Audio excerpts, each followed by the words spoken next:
Hey everyone, welcome back to Frontline. Jay here with our continuing coverage of all things Convergence. Today I'm reviewing Convergence, the Titans #2. The title of this issue is Try for Justice Part 2. It's written by Fabian Nicieza, pencils are by Ron Wagner, and the inks are by Jose Marzan Jr. Now, this issue picks up where the last one left off, where Roy has to make the choice. Does he shoot his friends and Starfire and Donna to get back his daughter Leanne, or does he sacrifice his daughter and not shoot his friends?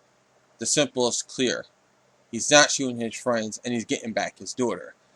Right? Roy decides he's going to use his keen eye as arsenal, and he takes out the extremists, and he gets his daughter and takes her to his bunker. While there, he finds out that Leanne was plucked from a time before the events of Cry for Justice, where she died at. So it's like right before that, she has no memories of it. So it's the best situation for Roy for his daughter. She doesn't remember the drama that he had to go through. Like that he still holds on to those memories. I really like that about the story because I felt like, if they would have done that and they would have let her be taken away right before she died, then I think she would have been a little bit traumatized and all that. But by taking her out at a time before that, here's a little girl who doesn't have those memories, and it's kind of bittersweet that Roy will always have those memories, but his daughter won't, and he's willing to do that. He's it's the best situation for a father to have his daughter not have those memories. So I really love that. Another thing I really enjoyed was that Donna seems to be the heart of the team again, and I love that because that's why I grew up with that Donna. So that was a great big for me from Fabian. The only thing I didn't that takes away from this from getting perfect 5 stars for the story is that the double turn again here when he has to turn the city into an arsenal, and he says, "Oh yeah, I'm going to shoot the extremists. Just give me my daughter first." Then he gets her and he hits the secondary targets. I felt like that was kind of been there, done that already in this issue. So that lessened it, and I'm giving it 4.5 stars for the story. The pencils were great by Ron Wagner, and inks are by Jose Marzan Jr. They did a great job with the art here. I really loved how they captured the pre-Flashpoint feel of the characters and the energy. My only real complaint is, a little lack of detail here and there, but that is not even a complaint.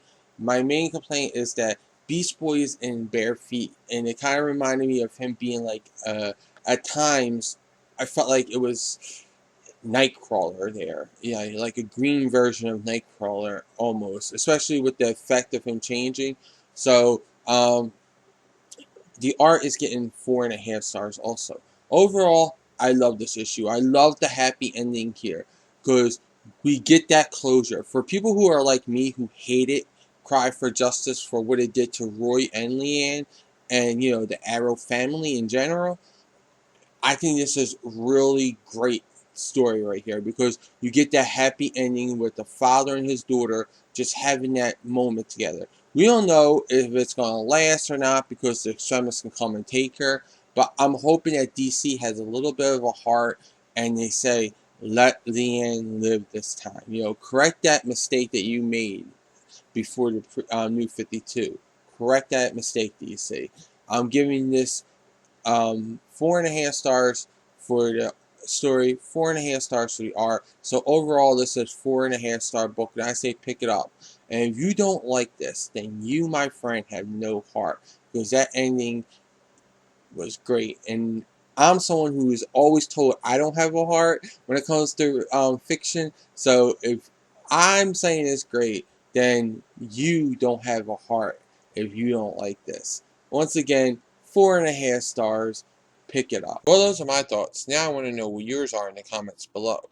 Also, like this video, subscribe to Comic Frontline, check out and subscribe to my channel, The Comic Book Theater, check out Comic Frontline, the site, for all the latest previews, reviews, news, and interviews. For even more news on all things related to comics, comicrelated.com is your source for all your comic book needs with daily updates. And don't forget to like and follow me and Comic Frontline on Facebook, Twitter, and Google+. I'll include all these links in the description below. Until then, I'll catch you in the next review.